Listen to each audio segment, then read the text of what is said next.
I'm James Gannon, a news editor for Al Jazeera. I grew up in this house in Virginia in the southern United States. My childhood here was a happy one. My family weren't rich, but we were comfortable. I was particularly close to my grandmother, Mary Hamilton Lee. It was she that told me about my Lee family history. My most famous ancestor, General Robert E. Lee, led the Confederate Army against the Union during the American Civil War in the mid-19th century. I was proud that this man, considered one of Virginia's greatest heroes, was a relative. I wasn't told that he fought to defend slavery.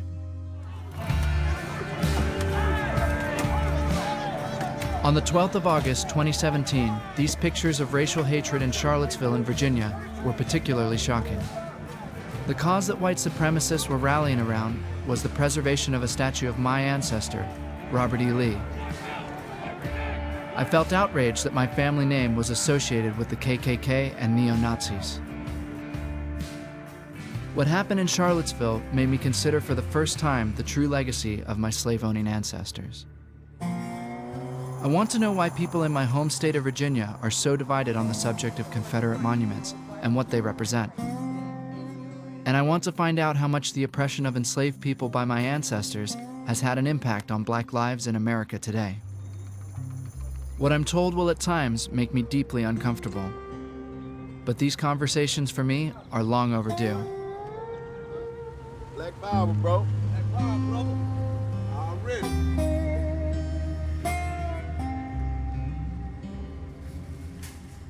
What's up?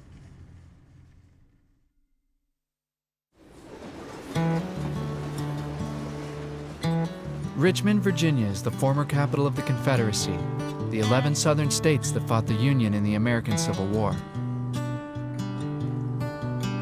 The statue of my ancestor, Robert E. Lee, is one of 5 Confederate statues on Monument Avenue, the grandest street in Richmond. It stands 18 meters tall and dominates the city's landscape. For over 100 years, Richmond has honored Lee as one of its greatest heroes, until recently. In 2015, 9 black churchgoers in South Carolina were shot by a white supremacist. The killer was photographed with a Confederate flag, a symbol for racists of white supremacy. Soon after, the City Council in New Orleans voted for their Confederate statues to be removed. The state of Louisiana was once a major center for the slave trade. Public consultations took place in Virginia, which once had the largest enslaved population in America. In Richmond, the debate over the Monument Avenue statues was heated. Now is the time for us to tear down participation trophies for the losing side of a war. You lost. Get over it already. Down with white supremacy. Let's remember, too, that after the war, Lee did all he could to help reconcile and rebuild relationships between North and South. How can anyone say this great leader is a symbol of hate and evil and white supremacy? The second question, what additional statues would you like to see? Well, none. Monument Avenue is a Confederate memorial in and of itself. And I do not want to see any monuments on there for any of them low-down invading, murdering, raping, looting, burning heathens from the north.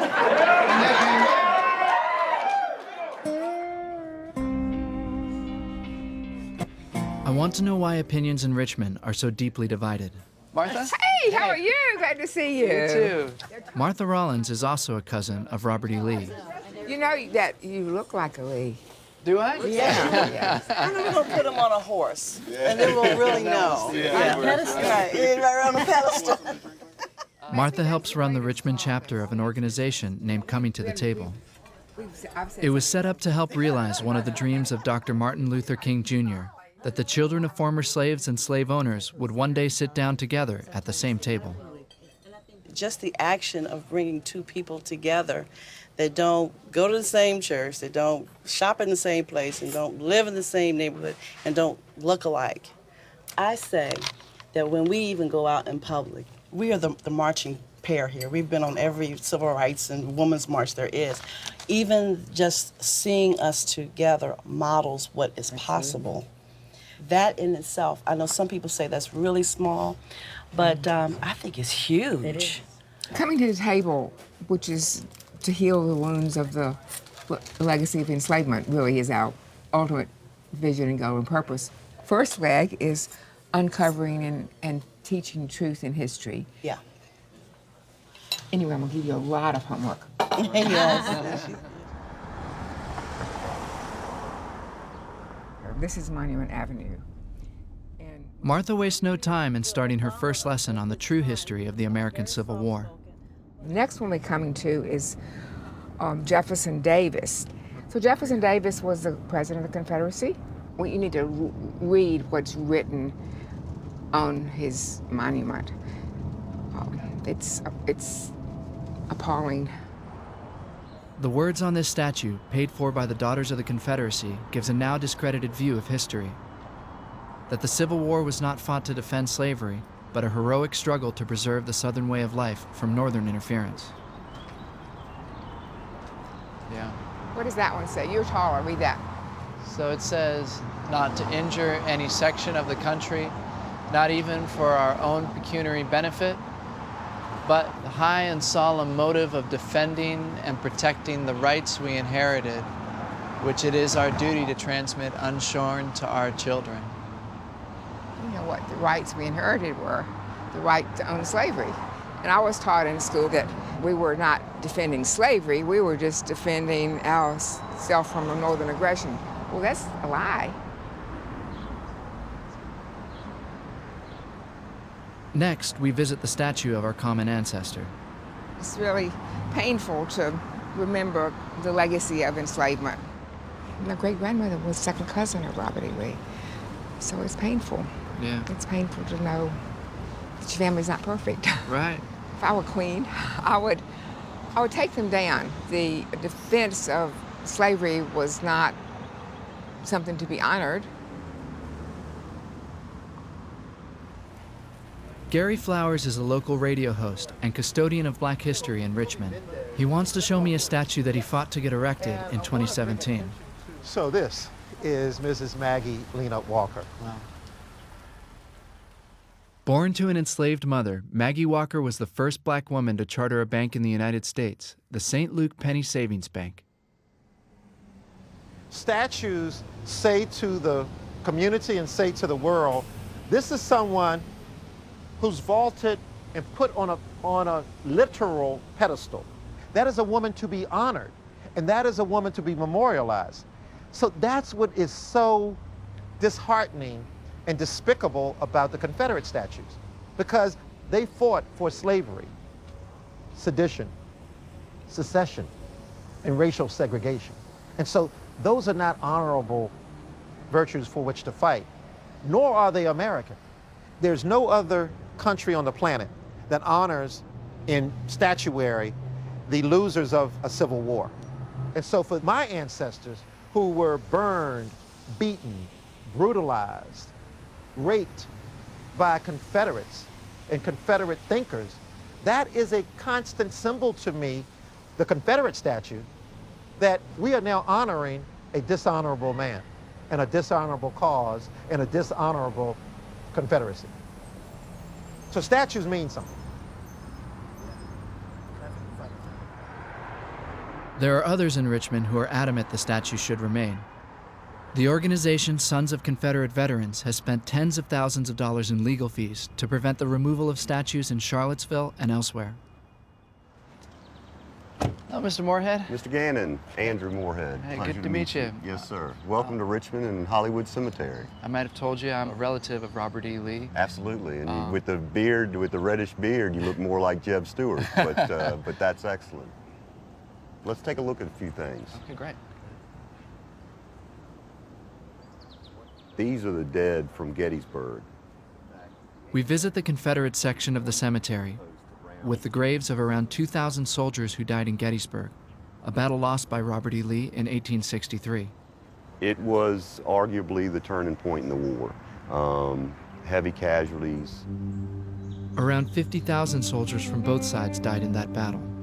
There are a lot of people that feel that those statues need to come down.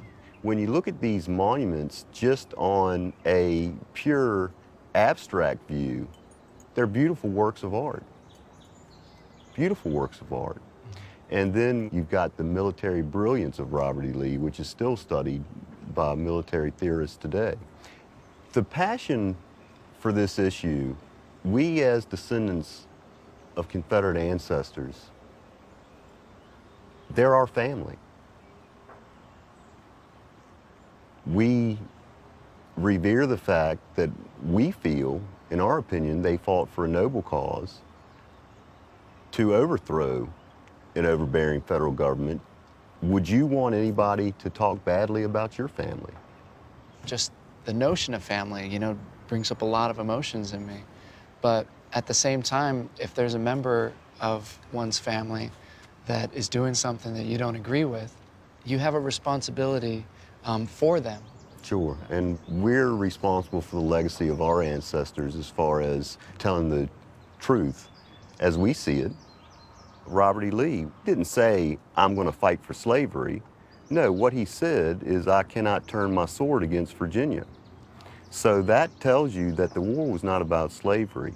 There's some things we're not going to agree on, but sure. I appreciate your time and giving you your point of view. Absolutely. Andrew's view that the Civil War wasn't primarily fought to preserve slavery has been debunked by the vast majority of scholars.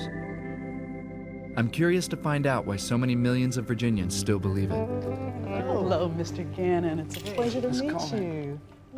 CHRISTY Coleman is an expert on the American Civil War and heads the museum in Richmond specially devoted to this subject. So, CHRISTY, here we are 150 years after the Civil War. Mm-hmm. It seems like a lot of the history and the perspectives are still unsettled, though. Why is it still such a hot button today? I think part of the reason is that we've spent 150 years lying to each other about what this war was about. We spent 150 years lying and trying to reinforce the lie. And the truth is, United Daughters of the Confederacy, their historian of the organization, a woman by the name of Mildred Rutherford, makes it her business to frame the narrative that must be in every school or textbook. And if it's not there, she tells them, you must reject it from your home and you must reject it from your schools. And that's exactly what they do. So if you wonder why America has such a divergent view about this, because it was crafted that way. So the way I see it is that Robert E. Lee fought for slavery and that that's what the Civil War was about. But along the way, you know, I've heard an alternate opinion. The reality is, men, women, and children were bought and sold from their families by Lee, okay, at Arlington, and in the other properties that he owned. He comes from a family that for generations has bought and sold human beings this way. But I'm convinced that the weight of his choices, the death tolls and the casualties being so high, I think weighed on his soul. And I think that that is why he was so, in his last years, was so adamant to tell others, don't put up statues. Yeah. Don't relive this. Let's just be. Mm-hmm. You have the intensity that I see in his images within your eyes. Oh, really? I think that might be a family trait. It's probably just the beard. Maybe it's the beard. Yeah, you know, like.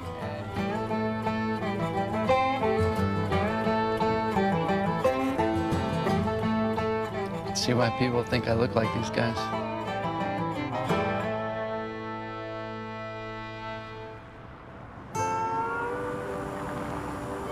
My own view is that this statue should be removed because it glorifies a shameful cause, the fight to preserve slavery. Over 700,000 soldiers died in the American Civil War, the equivalent of 7 million today. I guess it gives me some small comfort to know that my ancestor also didn't want any monuments to this dark period in our history. It's time for me to face up to the sins of my ancestors. This church in Petersville, Maryland, was built by black people my ancestors enslaved. My grandmother used to bring me here as a child. I've come to see 2 of her friends. I've known them since I was young. Lord, have mercy. Lord, have mercy. May Almighty God have mercy on us, forgive us our sins, and bring us to everlasting life. Amen. Clarice and Estella are both descendants of the people my family enslaved. I want to know how they feel about that. It's not something my family ever discussed.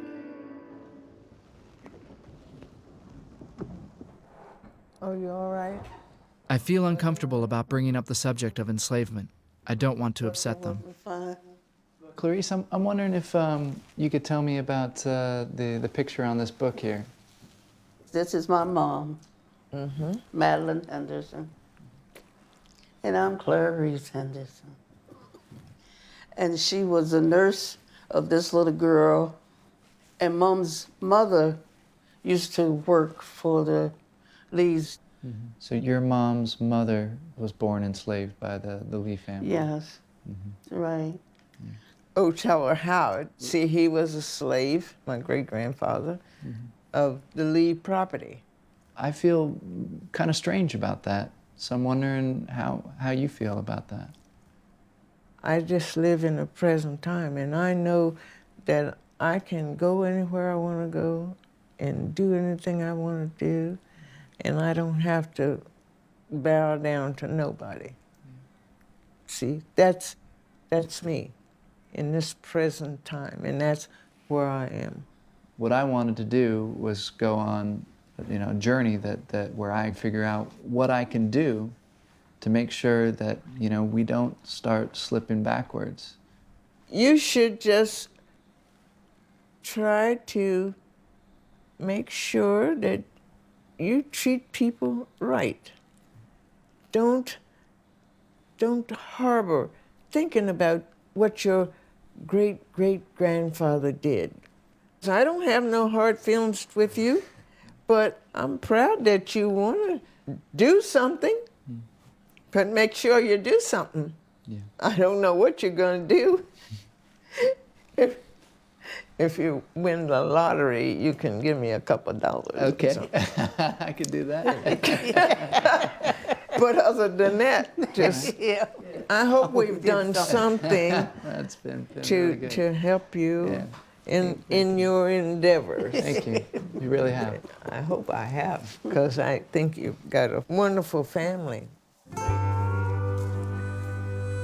I feel humbled that Estella and Clarice don't hold any grudge against my ancestors for what theirs endured, but I want to honor their call to action.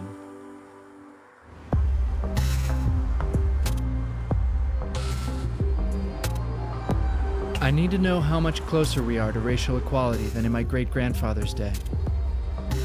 Baltimore, the largest city in Maryland, is just 1 hour away. It has a population of 3 million, with a high proportion who are black. In 2015, there were street protests in Baltimore, triggered by the death of a 25-year-old black man. Freddie Gray's spine was severed while in police custody. No officer was ever convicted. I meet up with Kwame Rose, a young political activist who hit the headlines during the protest. Kwame was filmed berating a well-known TV host for failing to report the underlying race-related issues fueling the unrest. I want you and Fox News to get out of Baltimore City because you're not here reporting about the boarded up homes, but you're here for the black riots that happened, right? You think things are better? Are they getting better? We have a white supremacist in office now who may be just as bad as Robert E. Lee was.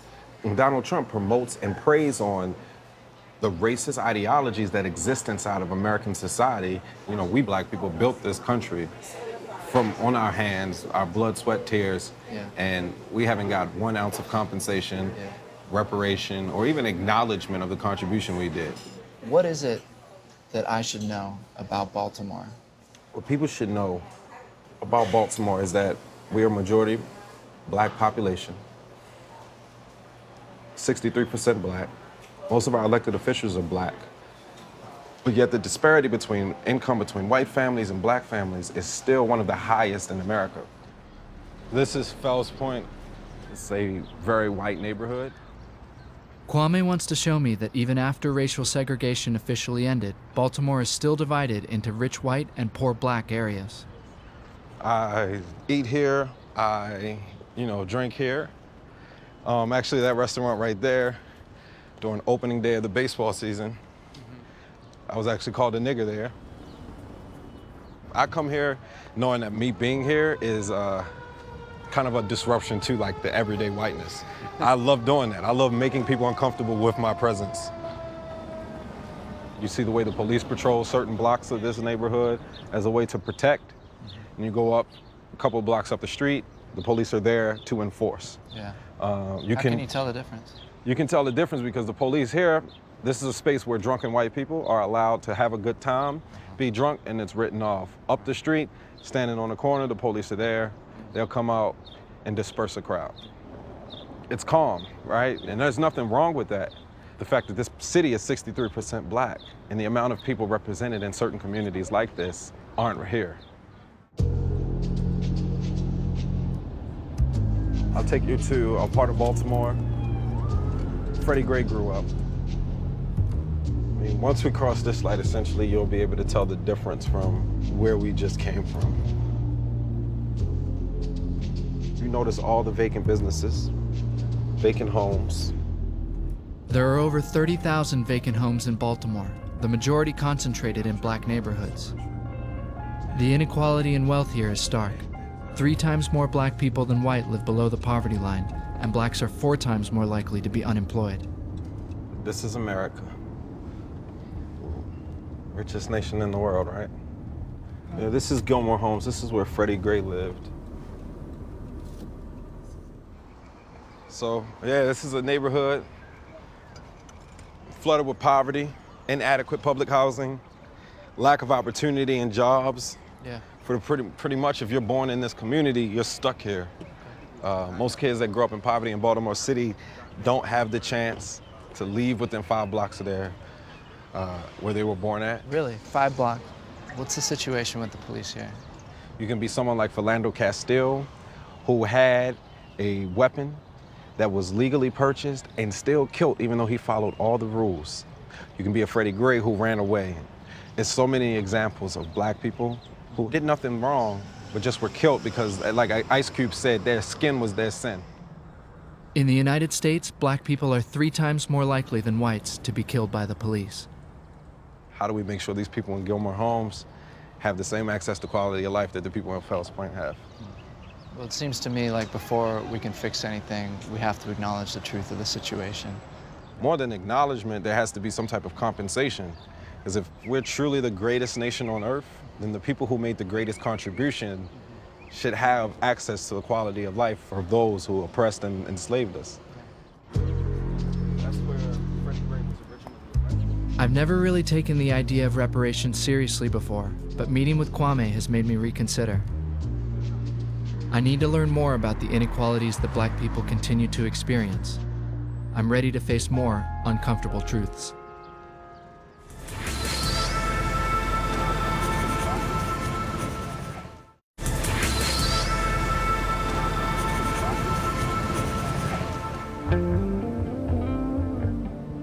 In Baltimore, Maryland, black people are 3 times more likely than white to be living in poverty. I want to know what that means for the people living here.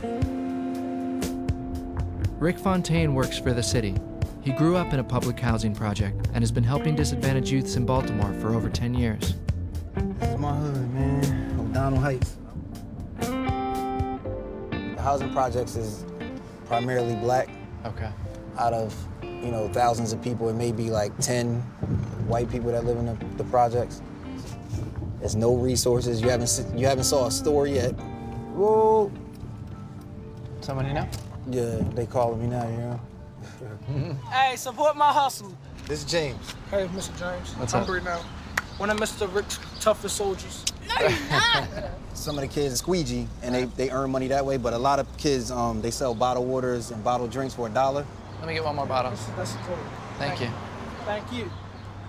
Keep with the legal hustles, all right? Don't do nothing illegal, man. Sometimes I just pull kids off corners. I mentor them. I help them get jobs. Rick takes me to the parking lot where Diamante Howard, a youth he'd mentored, was shot dead just 2 months before. a lot of the drugs and activity happens right here in this parking lot.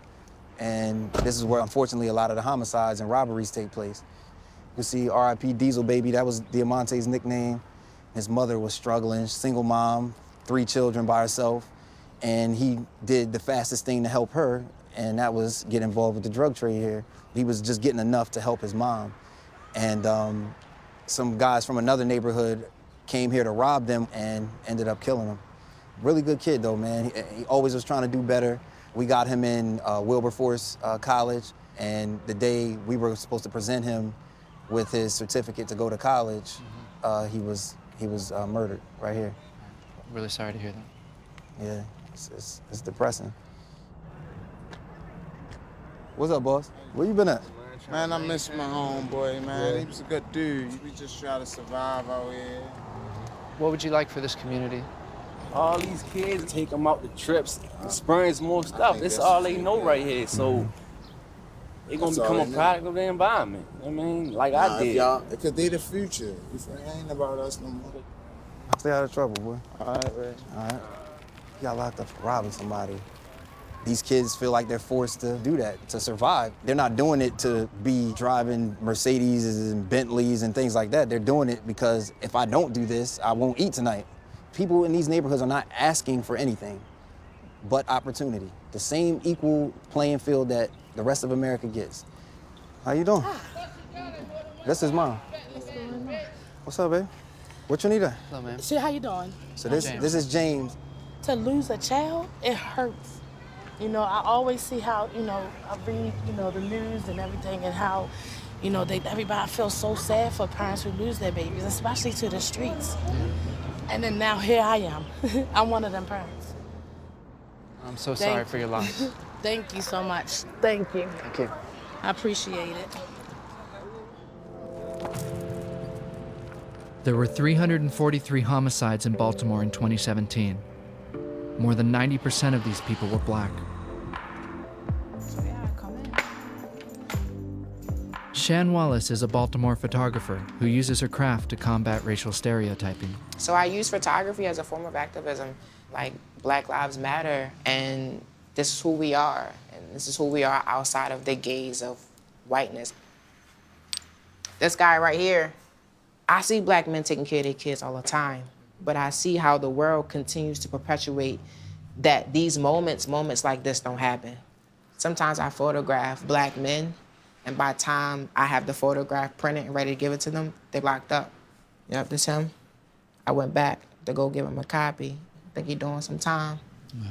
We've endured so much pain and have these moments where we didn't have anybody to tell, you know, but a lot of people tell me about those moments when I take their photograph and talk about our trauma and talk about the injustices we go through. You know, what can I do?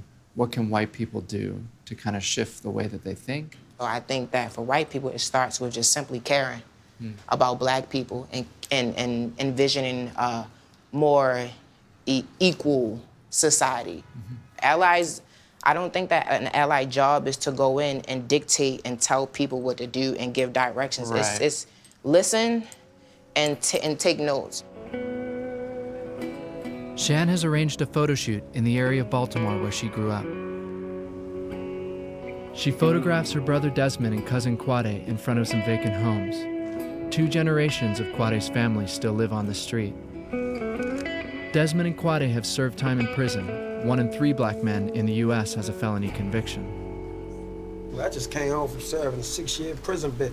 Growing up in this community, I was forced to come outside and had to survive and try to provide a way for my grandmother and my mother. You see what I'm saying? My little brothers, like we forced into this. We don't have an option. That's my father right there. Like he could tell you, like he raised me in this neighborhood. Just looking for you, son. They forced to survive in the street, and basically, you know what that brings: either death or prison. I fear for my kid is going down the path I went down. I'm not even in a position where I could bring my son up out this community. My family, my whole family stuck in this community.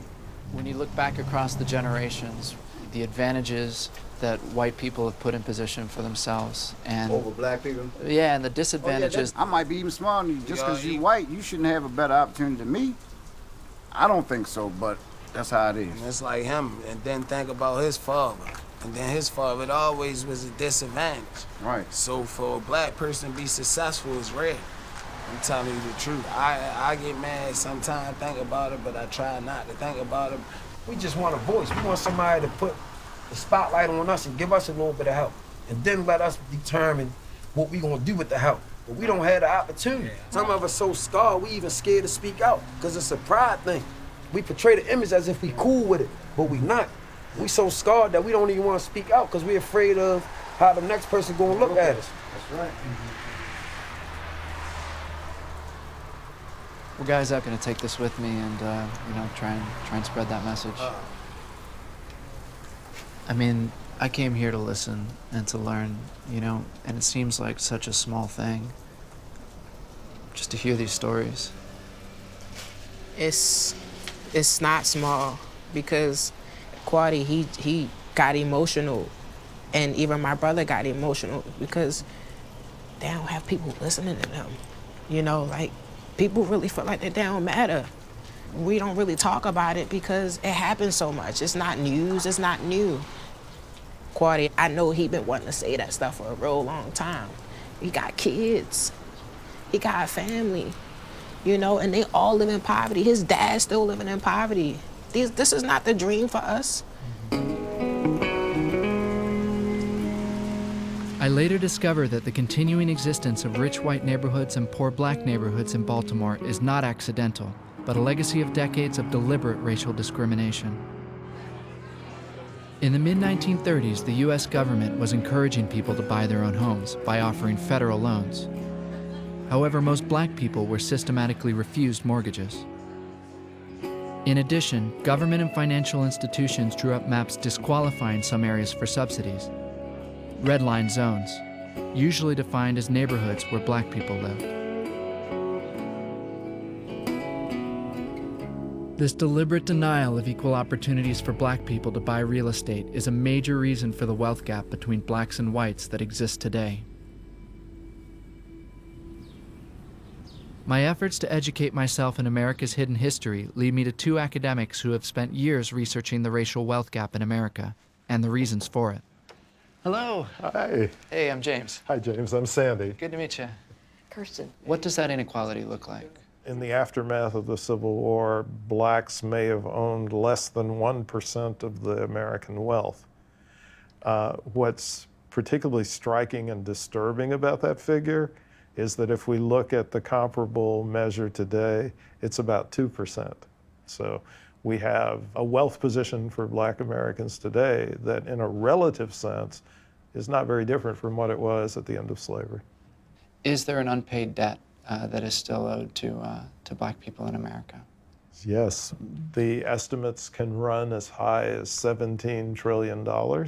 There was an opportunity to reverse the consequences of slavery. Instead, the formerly enslaved folk never received the 40 acres and a mule that they were promised. If that type of land reform had actually taken place, it would have completely altered the trajectory of wealth inequality by race in the United States. We got the destruction of black communities that had developed some measure of prosperity through white massacres that took place from the period of about 1880 up through about 1940. The Midwestern community of Greenwood in Tulsa, Oklahoma, was the most affluent black community in America, with over 300 black-owned businesses known as Black Wall Street. In May 1921, the whole 35-block neighborhood was obliterated by a white mob, triggered by a false rumor that a black man had raped a white girl. Homes, businesses, schools, and churches were burned and bombed, and over 100 people died. One massacre after another. It just sort of rolled across the country, all of these riots, where thousands of black people were killed. If you study history, you see that this has been a continuous assault on black people. Yeah, we think there is a giant debt, and we think it needs to be met, because I think it is a just response to America's history. My family's status and wealth has benefited from their choice to enslave people. The total number is staggering of whites who owned at least one black body. Yeah, it would have been at least half the state's population. Yeah, white population. I actually met recently the descendants of one of the people my family enslaved, and found out that I'd actually known this woman, Estella, who's 90 years old now, most of my life. What is her full name? Her name is, I'm sorry, I'm blanking on her last name, Estella. Well, it's telling, that she's many years your senior, and yet you refer to her by her first name, right? There it is, right there. I mean, I don't mean any disrespect. I have to check. Yeah. Well, apparently no one else in your family has referred to her by any other name. Are we correct about that? Yeah. Yeah. Yeah. No, you're absolutely right. I think it probably made both of us uncomfortable, for you to call me out there. Maybe not. Maybe not. Maybe not too much.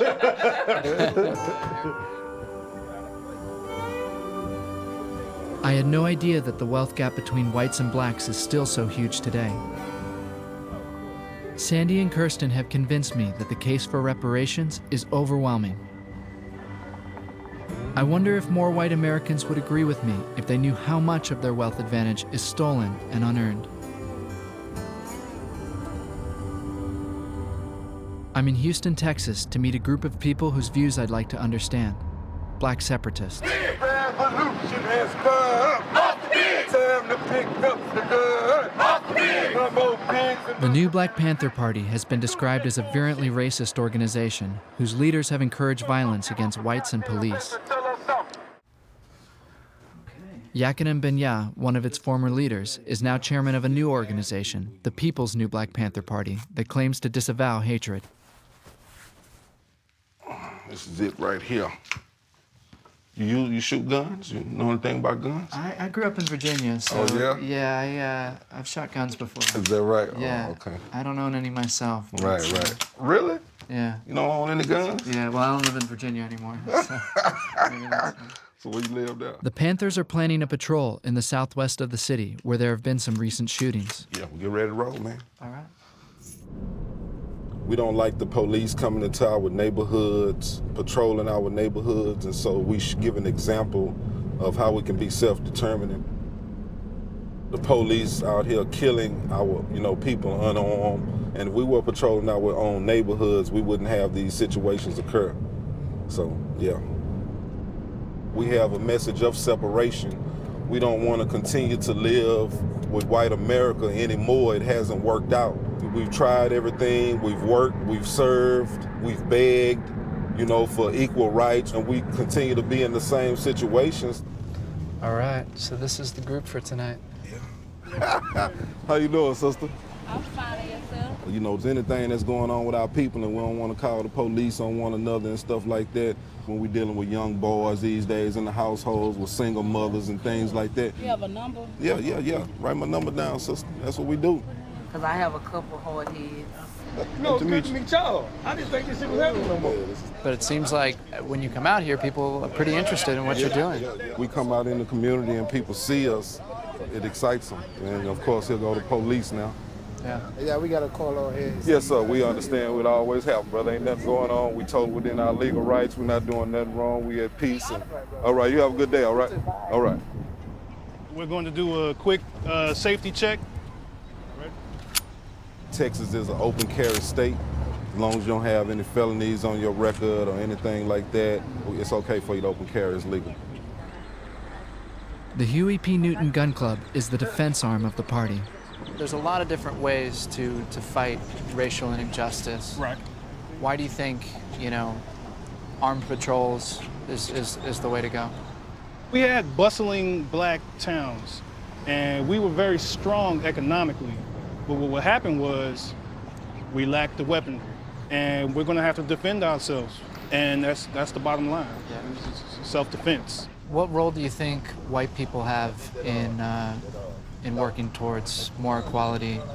A lot of people are afraid to say this. The word reparations is a bad word. It's going to be associated with things like welfare and government handouts and stuff like that. It's not a government handout. I think reparations is well overdue. All right, let's go ahead and move out, comrades. A few weeks ago, Maitreya's call for compensation may have surprised me, but I'm starting to notice a pattern amongst a diverse range of activists. Whose streets? Our streets. Whose streets? Our streets. Black power. Black power. Black power. Black power. Black power. As a white person, I'm way out of my comfort zone. Black power. Black power. I don't agree with their separatist message in armed patrols, but I don't feel any hatred from them. Too black, too strong. Too black, too strong. So just to be clear, those views, hate against whites, anti-Semitism, you don't identify with that? No, not at all. We're a different organization. We're under different leadership. We're not a hate group. We don't hate anybody. Our actions show we don't hate anybody. So how do you feel about the idea of us wanting to live separate? Do you think we're like totally out of our mind, or you think we can all get along? I've got hope that we can get along, you know, especially if white people are going to come around to the idea of reparations and you know, trying to make a more fair and equal society. Because if this doesn't change at some point, it's not going to be pretty. It's going to get bad to a point to where we're thinking at some point a race war is going to end up breaking out. And that's the point that we're starting to get to now. It's getting hopeless. Nothing is changing. Hopefully you see that I'm coming from a good place, and I just want what's best for my children and my grandchildren that's coming after me. Well, look, I mean, I think there's a couple things that we don't agree on, but I think I'm starting to understand where you're coming from. I hope we both learn some things. I always try to take things away from the conversation. Black power, bro. Black power, brother. Not far from Houston is where the last American slaves were finally freed in 1865.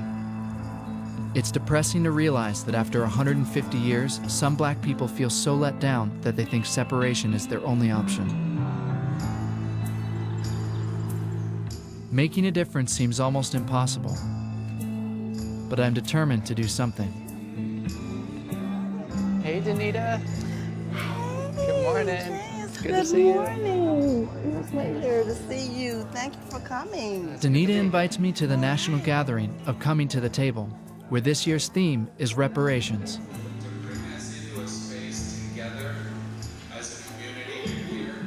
Over the next 2 days, I attend several discussions on what white people can do to help. These range from scholarship funds for African Americans to tips on how to talk to other white people about racial inequality. The conference gives me a lot of good ideas to take away.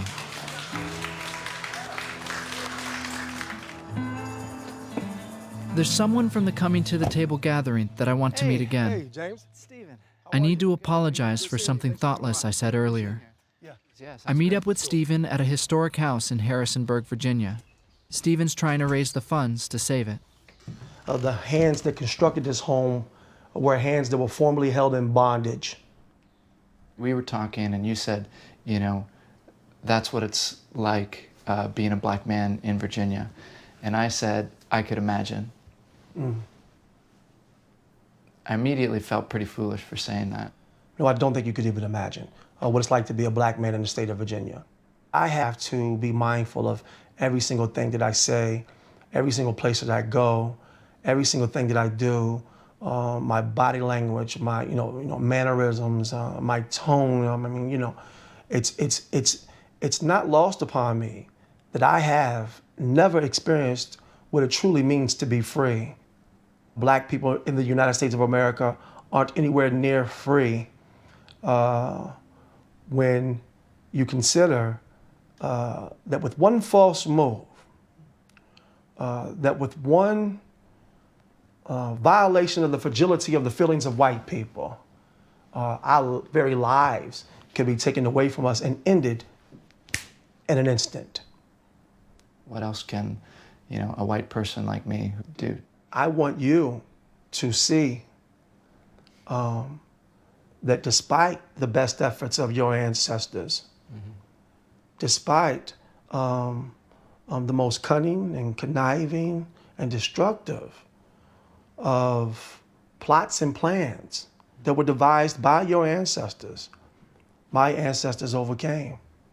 What I'm saying is I'm hoping that you can recognize then that we are equal because there was a time not that long ago where your people didn't see mine that way.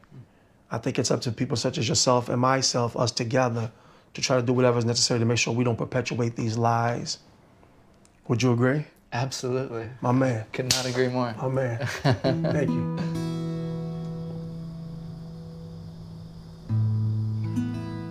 Could you follow us, please?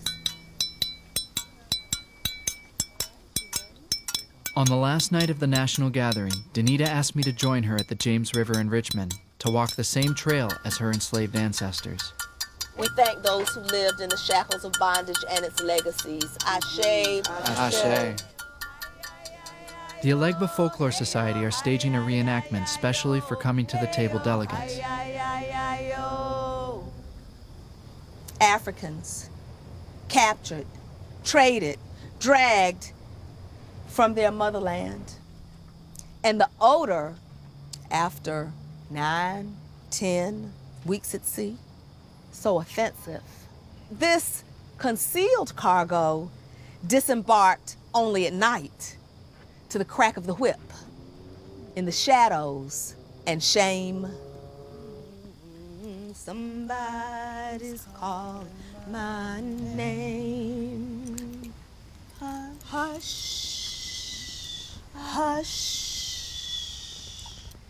Oh my Lord, what shall I do?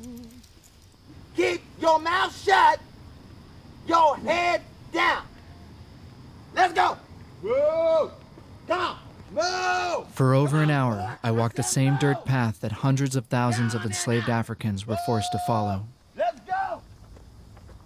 As I think about the magnitude of their suffering and sacrifice, I feel a deepened sense of shame and sorrow that their descendants have never received a formal apology or a penny in compensation from the U.S. government.